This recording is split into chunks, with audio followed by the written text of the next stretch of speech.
कंटाटा भी बस Kantar video share करें ताकि टाइम पर इलाज से किसी की जान बच सके। भारत में 20,000 से ज्यादा लोग हर साल रेबीज से मरते हैं।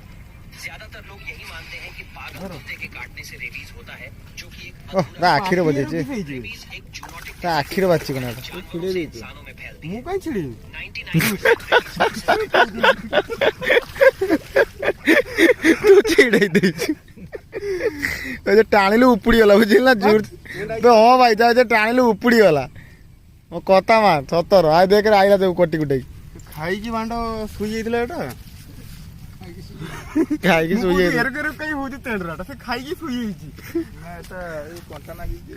ଏରା କିଏ ଗୋଟେ କଣ୍ଟା ନଗେଇ ତୁ ନି ଆଗରୁ ଆଗରୁ ରକ୍ତ ବାହାରିଥାନ୍ତା ହଁ ସେଇଟା କଥା ଏଟା ଏରା ରକ୍ତ ବାହାରିଥାନ୍ତା ରକ୍ତ ବାହାରୁନି ବା ଏଟା ସଲା କାହା ଗୋଟେ ଖାଇଥିଲା ମୋହରି ଖଡା ଖାଇଥିଲା ହଁ ଏରା ମୋ ଖଟାରେ କହି ଖସି ଯାଇଥିଲା ଡିଆ ମାରିକି ପଳେଇଲା ସେଟା ଭାଇ ଯେ ଥୁପ କଣ୍ଟାରେ ଖାଇ ଯାଇଛି